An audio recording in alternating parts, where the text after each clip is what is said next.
राम राम। जैसे कि मैं पिछले प्रसंग में बता रहा था किस तरह सती सुलोचना रामादल में अपने पति का शीश और शव मांगने आती है। प्रभु श्री राम उनको समझाते हैं कि हे देवी, तुमको दुखी देख मैं भी अति दुखी हो रहा हूं। तुम रोती हो प्रत्यक्ष मगर मैं भीतर ही भीतर रो रहा हूं। किसी भी जब तप या व्रत के फल से जीवित हो जाए मेघनाथ किसी भी पल से, तो मैं अपने सारे पुण्य आपको दान कर सकता हूं। लंका की राजवधू का मैं ये सम्मान कर सकता हूं। सती सुलोचना कहती हैं, मुझे मालूम है कि आप चाहें तो मेरे पति को पुनर्जीवित कर सकते हैं, लेकिन यदि मेरे पति इस समय देवलोक से आकर फिर मृत्यु लोक में आएंगे तो अपने जीवन में पुनः ऐसी सद्गति नहीं पाएंगे।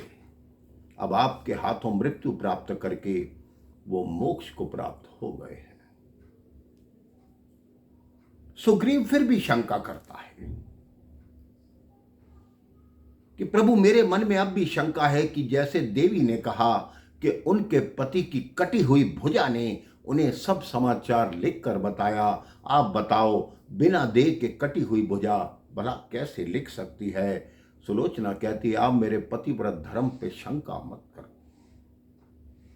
तो सुग्रीव कहते हैं, मैं एक गृहस्थी प्राणी हूं, मुझे नहीं ज्ञात कि पतिव्रत धर्म क्या होता है। अगर पतिव्रत धर्म में इतनी ही शक्ति है तो देवी, क्या आपके पति का जो शीश इस समय धड़ से कटा हुआ है, क्या वो अपने आप हंस सकता है? प्रभु श्री राम ने कहा, अगर देवी चाहे तो अवश्य हंस सकता है। सुलोचना जी कहती हैं, हंस देगा पति का शीश, मत करिए संदेह। अब वो मेघनाथ के शीश से प्रार्थना करती है कि हे प्राणेश्वर के कटे शीश, आ गई है बात पतिव्रत पर। उपहास न हो इस अबला का, बट्टा न लगे कहीं सब पर। इस भरी सभा में आज मैं आपके आदेश पर आई हूं। इन टूटी हुई चूड़ियों की लाज अब आपने बचानी है। क्यों हंसते नहीं प्राण जीवन, क्यों मेरी हंसी कराते हो। ऐसी भी हंसी नहीं अच्छी जो पंचों में हंसी कराते हो। इतना कहना था, मेघनाथ का कटा हुआ शीश अट्टहास करने लगा, जोर जोर से हंसने लगा। पूरा रामादल देवी सुलोचना के सामने नतमस्तक हो गया कि पतिव्रत धर्म में वास्तव में ही कितनी शक्ति है। अब वो अपने पति के शीश को लेती हैं। उसके बाद वो प्रार्थना करती हैं कि हे रघुनंदन, मेरा एक निवेदन है कि आज के दिन इस युद्ध को विराम दीजिए ताकि मैं अपने पति के साथ देवलोक जाने की तैयारी कर सकूं, अपने पति के साथ सती हो सकूं। प्रभु श्री राम ने कहा, आप कदापि चिंता मत कीजिए। प्रभु श्री राम ने अपनी सेना को आदेश दिया कि इनके पति के शव को इनके साथ ले जाकर लंका में पहुंचाया जाए। अब वो अपने पति के शव को लेकर आती है। अंतिम क्रिया की तैयारी होती है। रावण अभी तक भी विश्वास नहीं कर पाता कि मेघनाथ का वध हो चुका है। जब मेघनाथ की चिता तैयार होती है, देवी सुलोचना अपने सारे श्रृंगार करके अपने पति के शव को अपनी गोद में लेकर चिता पर बैठती हैं।